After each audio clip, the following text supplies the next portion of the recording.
2024లో శిక్ష పడడం జరిగింది. ఎందుకు ఇంత లేట్ అయ్యింది? ఎందుకు ఇంత టైం తీసుకోవాల్సొచ్చింది?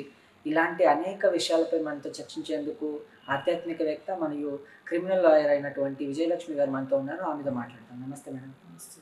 ఎందుకు మేడం 2027లో ఏదైతే ఆయన అత్యాచారం 5 ఏళ్ల చిన్నారిపై దారుణంగా అత్యాచారం చేసిన తర్వాత ఎందుకు ఇంత టైం పీరియడ్ తీసుకొని 2024లో శిక్ష పడే విధంగా జరిగింది మేడం?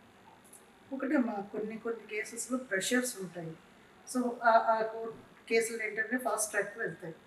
కొన్ని వీళ్ళ దగ్గర ఎందుకు పడింది అనేది మనం చెప్పలేము. ఎందుకంటే ఇన్వెస్టిగేషన్ చేసే ఆఫీసర్స్ మీద ఉంటుంది.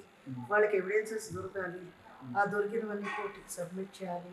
కోర్టుకి సబ్మిట్ చేసాక ఇలాంటివి బోల్డ్ కేసులు ఉంటాయి.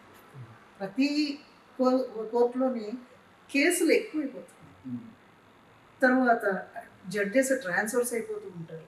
ఇలాంటి విషయాల్లో కొన్ని పెండింగ్స్ జరుగుతూ ఉంటాయి, డిలే అవుతూ ఉంటాయి.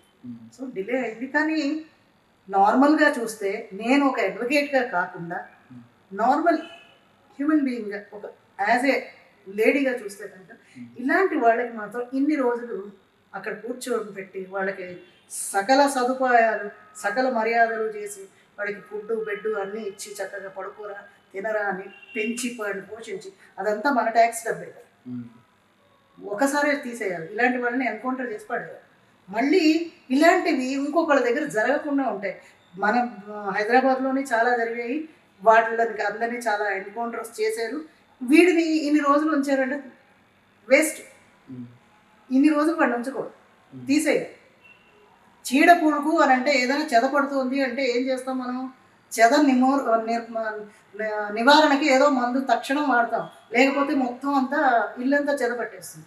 ఇలాంటి చీడ పురుగులు ఉంటే సమాజం అంతా చీడపడుతుంది. ఇలాంటి కేసెస్కి ఏంటంటే మేము కూడా అనుకునేది ఏంటంటే ఇలాంటి కేసులకి కొన్ని శిక్షలు అనేవి తక్షణం అమలుపరిచే ఉండాలి. అలాంటి వస్తే కనుక ఈ క్రైమ్స్ జరుగుతాయి. దీన్ని మేము ఒప్పుకోం. కాకపోతే ఏంటంటే అది ఒక ప్రొసీజర్గా నడుస్తుంది కాబట్టి ఏం చేయలేము. మేము కూడా ఒక పబ్లిక్ లాంటి వాళ్ళే కాబట్టి అవన్నీ చేస్తూ ఉంటాం తప్పనిసరిగా అనుకోండి. కానీ మేము మా వెంపు నుంచి ఆలోచించేటప్పుడు మాత్రం అనుకుంటాం ఇలాంటి వాళ్ళకి తొందరగా శిక్షించేయాలి. కానీ ఎన్ని రోజులు పట్టింది అంటే మరి దేనికి పెండింగ్ అయిందో మనకి ఆ కేసు సాక్ష్యాలు ఆధారాలు మనకి ఏమీ తెలియదు. మనం ఏదో వేరే దాంట్లో చూసుకుని చెప్పడం తప్ప ఏ కేసు అయినా సరే దానికి సంబంధించిన డాక్యుమెంటరీ ఎవిడెన్స్ మాత్రం కోర్టులోనే ఉంటుంది. అది ఎవరికి పడితే వాళ్ళకి విజిబుల్గా ఉండదు. వాళ్ళ అడ్వకేటు లేదా వాళ్ళ పీపీస్ లేదా ఎవరైతే ఈ నేరానికి పాల్పడ్డాడో వాడికి మాత్రమే తెలుస్తుంది. వేరే వాళ్ళకి దాని గురించి ఏమీ తెలియదు. సో దాని గురించి మనం విశ్లేషణ ఎక్కువగా చేయలేము. ఎందుకు డిలే అయింది అనేది మనకు తెలియదు, చేయలేము దాన్ని. అది వాళ్ళకే తెలియాలి. ఎవరైతే ఇన్వెస్టిగేట్ చేశారో వాళ్ళకి మాత్రమే తెలుస్తుంది ఎందుకు అయింది. అంటే ఇలాంటి సున్నితమైన కేసు ఏదైతే అమ్మాయి 5 ఏళ్ల అమ్మాయి చాలా తక్కువ సున్నితమైన కేసు. ఇలాంటి సున్నితమైన కేసులో కూడా ఇది 2017లో జరిగితే 2024 దాదాపు 8 years దాకా టైం పీరియడ్ తీసుకుంటే ఇంకా సామాన్యులు కానీ లేకపోతే ఇలాంటి అత్యాచారాలు చేసే వాళ్ళకి భయం అనేది ఉండదు. ఎందుకంటే 8 years అనేది చాలా ఎక్కువ పీరియడ్. ఎక్కువ అదే చెప్తున్నాను కదమ్మా. ఒక్కొక్క కేసుకి ఇన్వెస్టిగేషన్ చేయడానికి ఆధారాలు దొరకాలి. ఎవిడెన్సెస్ లేకుండా ఉరి వేసేయండి మనం అంటాం. కోపావేశాలతో 1,00,000 మాటలు మాట్లాడతాం మనం.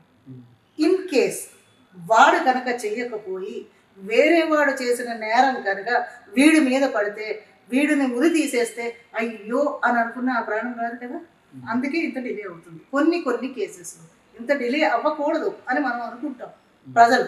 కానీ దాని మీద ఇన్వెస్టిగేషన్ చేసేవాడు కరెక్ట్గా అనాలసిస్ చేసి 100% ఎస్ వీడే చేసాడు అని నిర్ధారణకు రాకుండా ఎవరిని ఉరిశిక్ష వేయలేము. ఇది కన్ఫర్మ్. ఎందుకంటే తప్పు వన్స్ ఒకసారి వాడు చనిపోయిన తర్వాత వాడు ప్రాణం మళ్ళీ ఆ బాడీలో మనం పెట్టలేం కదా. అందుకని కొన్ని కొన్ని జాప్యం చేస్తాం అంతే తప్ప వీడేదో పార్షాలిటీ అని ఉండదు. ఇన్వెస్టిగేట్ చేయాలి కదా. తర్వాత కొంతమంది ట్రాన్స్ఫర్స్ అయిపోతూ ఉంటారు. ఆ ఆఫీసర్ చేసి మళ్ళీ వేరే ఆఫీసర్ వస్తారు. ఇలాంటివి టెక్నికల్ ప్రాబ్లమ్స్ ఉంటాయి. ఇందులో ఎవడ తప్పు ఉండదు.